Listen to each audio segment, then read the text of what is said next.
small ball where you add Markieff Morris to the mix, and then Tyler Horton is going to come in and play more. But I believe this second unit is very capable, and they'll be able to hold the fort down when LeBron James is out of the game. But LeBron played 38 minutes last night. That's a little concerning. I don't know if you want LeBron playing 38 minutes every night. You might want to keep him around 33, 34. But with AD out and LeBron's competitive spirit, he's going to probably push the envelope a little bit because LeBron wants to win. That's what makes LeBron special, and that's what separates himself from everybody in the league. But I think this second unit is going to be very good and very capable of holding the fort down without AD. Yeah, I'm going to agree with you, Antoine, and say yes, because this is what LeBron James does. He has always made role players better. And when Kyrie Irving's out in Cleveland, they still win. When Dwayne Wade was out in Miami, they still win. Regular season games. I'm not saying he can lift a team like this to the championship, but he certainly can win regular season games. Here's what I'm really interested in seeing, though. And I alluded to this earlier. The Lakers are just 5-6 against teams with winning records. They've been beating up on the bad teams and the bottom dwellers in the NBA, and that's with AD. Now they got Brooklyn coming up, Utah, Portland, Golden State, and Phoenix, all within the next couple weeks. They're going to have to play those games without AD. I want to see how good this Lakers team can play against those top-flight opponents, and can LeBron still lift the role players to victories over those teams? Yeah, I'm with both of you guys. I think LeBron and these guys in this unit can step up big and can continue to hold down the fort. However, I like, again, what Dennis Schroeder and what Montrezl Harrell has been able to do. That's the expectation. We expect Montrezl Harrell to step up a little bit more. We expect Dennis Schroeder to step up a little bit more, be asked to score a little bit more. But the guy that has to play better, in my opinion, is Kyle Kuzma.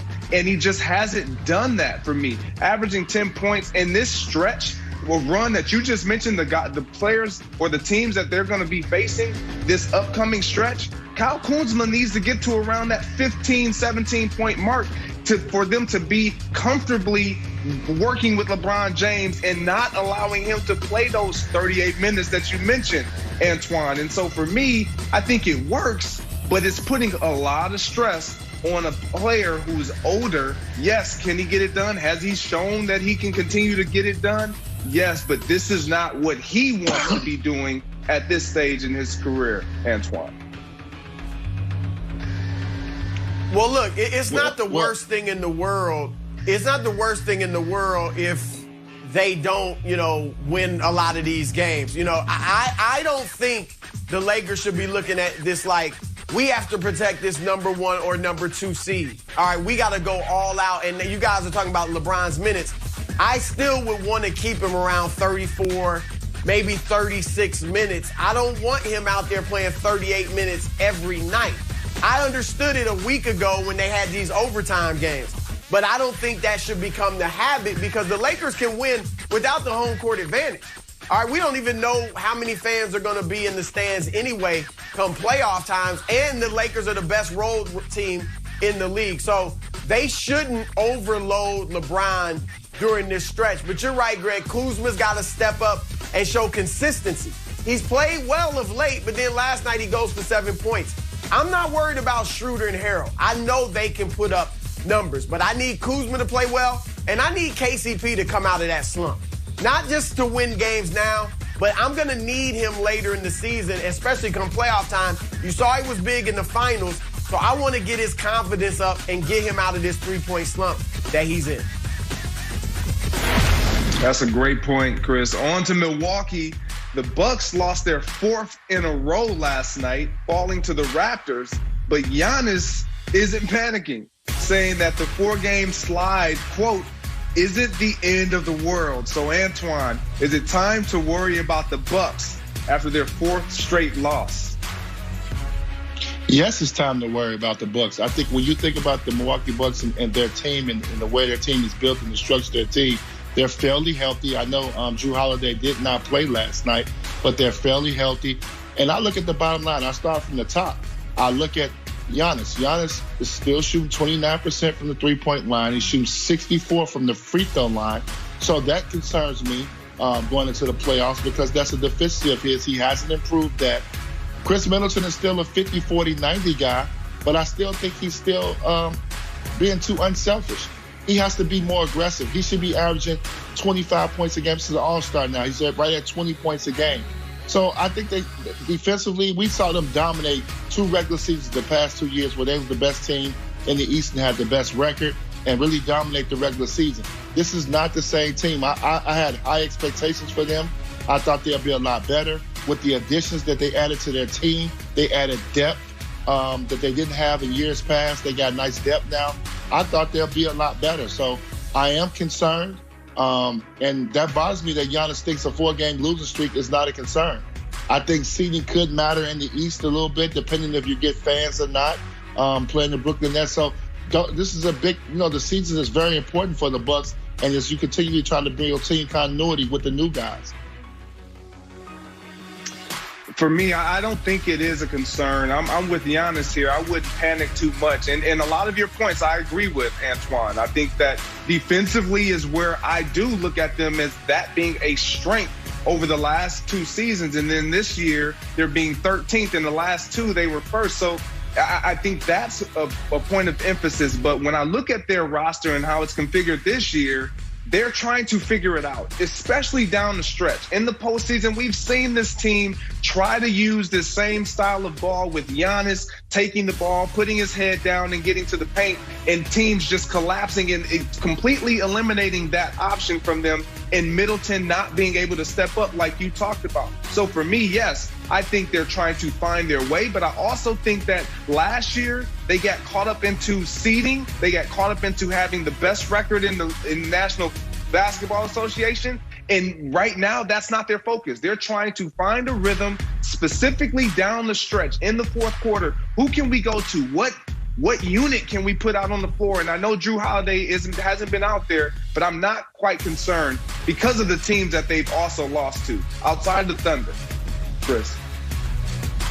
Greg, I know you so cool that you never let him see you sweat, but Giannis can't be as cool as you. All right, he needs to be sweating a little bit. I'm with Twan.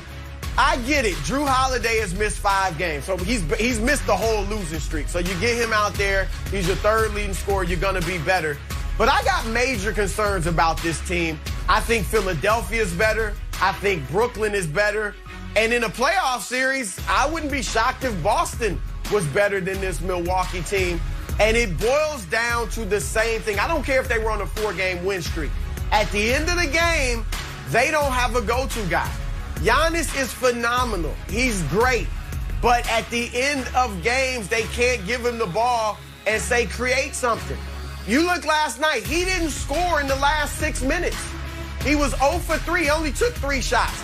They get Brooke Lopez is getting shots. Pat Connaughton is getting shots. Chris Middleton, of course, is getting shots. Dante DiVincenzo's getting shots at the end of the game because they just can't give it to their main guy, Giannis, because of the jump shooting that he struggles with, as Antoine mentioned, and then the foul line as well. So they got major problems because their superstar player isn't even close to a go-to guy.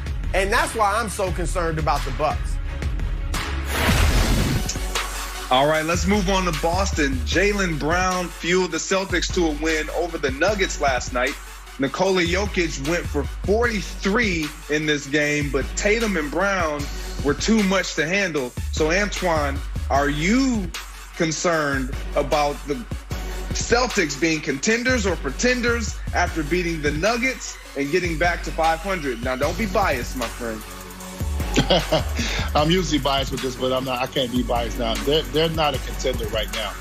The Celtics are not better than the Brooklyn Nets. To me, they're not better than Philly. And I don't think they're better than Milwaukee. And I know we just try to chastise Milwaukee right there. They're not deep. When you look at the Celtics, their bench production is not very good. They have a great starting lineup. You put their starting lineup against any team in the league. But Brad Stevens is going to have to be creative with this team. If you're not going to make any moves to add to your bench, maybe add a big to help you out. You saw that last night with Jokic having 43. The Celtics don't have a legitimate big inside.